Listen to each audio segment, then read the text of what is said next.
Nous sommes en train de parler des vrais adorateurs, donc il y a un profil des vrais adorateurs que nous devons développer. Et je crois que je suis en train d'écrire un livre qui porte ce titre, Profil d'un vrai adorateur.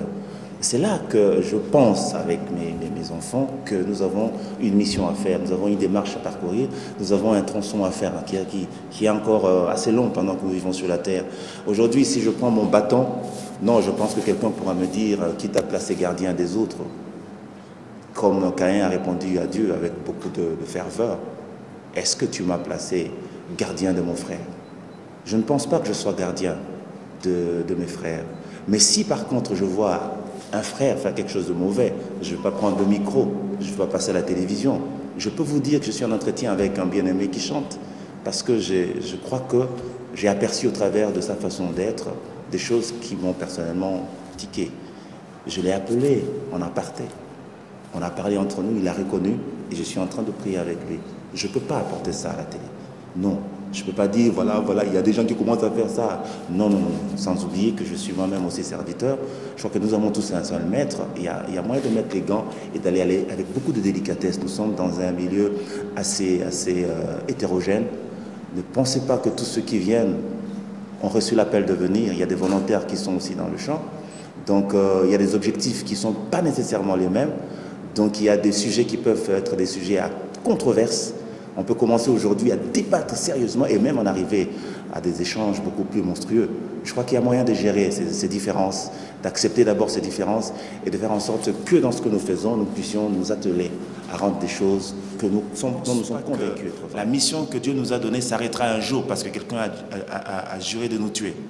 Mais il peut arriver à Pau qu'on arrête de vivre un jour.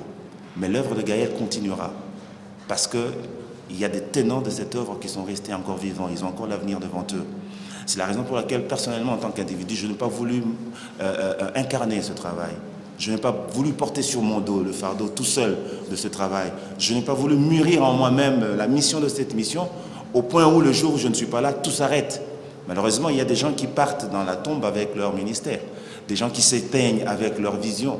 Je ne crois pas appartenir à cette génération et je lutte tous les jours pour que même après moi, même un jour où le Seigneur me dira, toi, désormais tu feras tel autre travail, mais à côté de moi, qu'il y ait cette génération de personnes qui ont compris le travail et qui ont saisi la mission et qui continuent. C'est encore possible.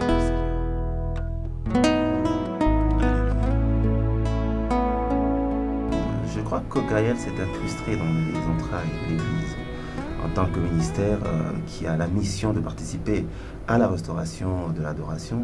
Je crois que plus on avance, plus le besoin d'adorer se crée, parce que je dois avouer que la mission de l'Église est aussi une mission, une Église adoratrice.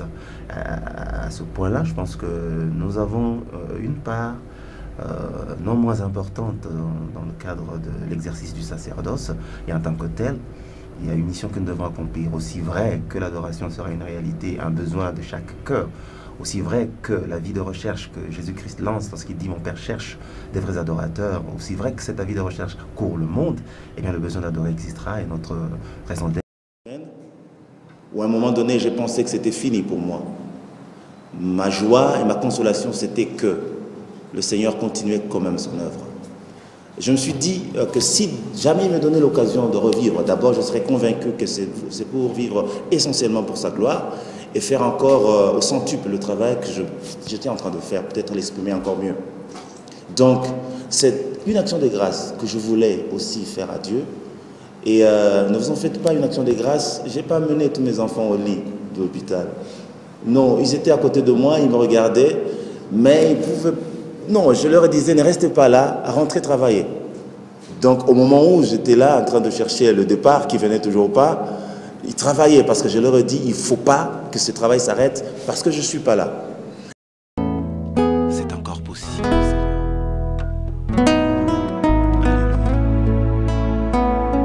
Je prends ma disposition en tant qu'encadreur de laisser derrière moi une génération des enfants qui ont compris et qui ont saisi la mission.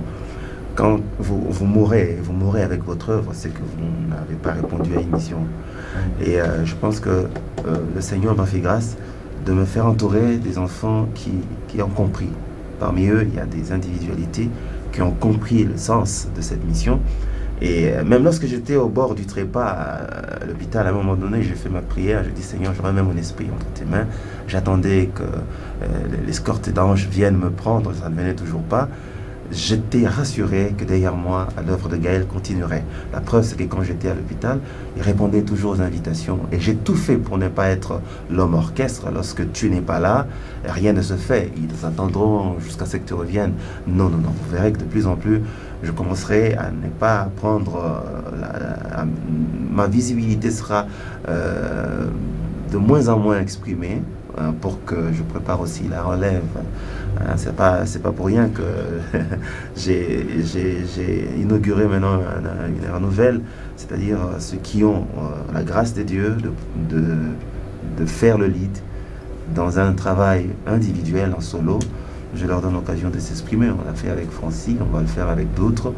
Tout ça, c'est pour dire que l'œuvre doit continuer, même si on arrête de vivre ou qu'on est appelé à d'autres défis.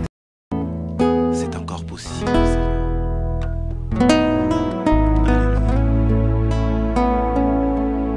Bon, d'abord, quand on est en face des individus, on ne sait pas trop bien ce qui se passe dans les cœurs. Hein. Généralement, il y a des personnes qui peuvent déjà avoir dans sa tête l'idée de saisir une occasion, la balle au bon pour s'éclipser.